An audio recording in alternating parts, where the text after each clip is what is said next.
Good. Okay. Tonguing. When tonguing a reed, once again, it's a hard thing to see because you can't see the inside of your mouth, but I'm going to tell you a few things about tonguing.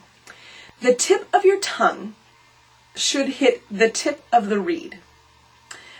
And when that happens, you want to keep the air really moving and just move the tip of your reed to the tip of the tip of your tongue, the tip of the reed.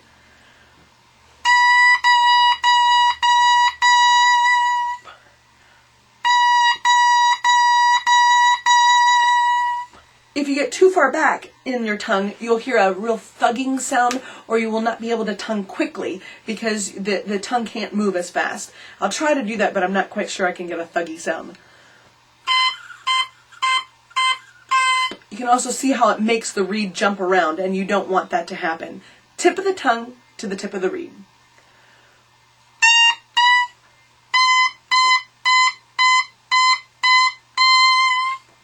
One of the challenges with oboe playing is consistency.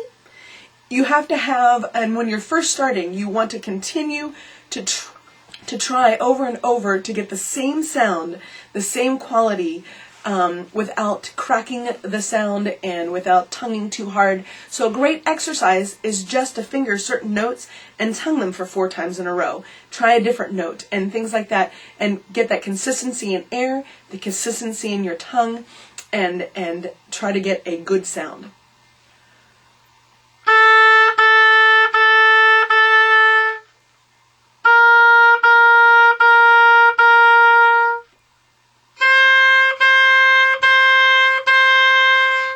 When you're tonguing, you should never put the tongue and stop the air by putting it back on the reed, because you get a choked sound. I'm going to demonstrate that. This would be a choke sound. The tongue only touches the reed to allow the air to stop and then continue on. So if you think about your air as being maybe a clothesline, and your tongue as being the clothespins, they just sort of hang on the top of the line, but the line is always continuously there. Another analogy would be a great garden hose. If you think about turning the water on, your air should be the pressure of your air and continue moving as in that water inside the hose, and then your tongue is just someone jumping on top of that hose. So the water continues to flow through, and that pressure continues, and then just jumping on the hose is your tongue lightly touching the tip of the reed to create the articulation.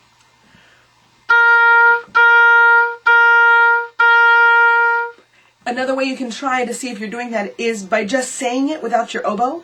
You want to go, as you can see, the air, you can hear the air continue all the way through, and it doesn't stop. It's not a,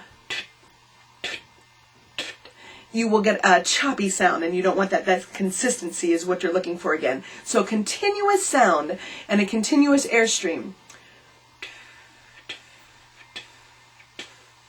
A great way, the tip of the reed and the tip of the tongue again, is saying a two. There's different ways that you can think and use das and for different articulations down the road. But for now, by saying a nice two, that'll get the tip of the tongue to the tip of the reed. And one more time, here's the demonstration.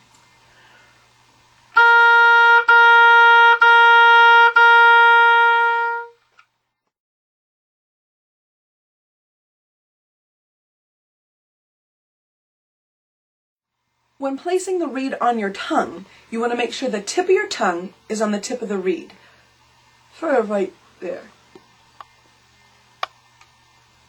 If you're doing something like this, that's not right.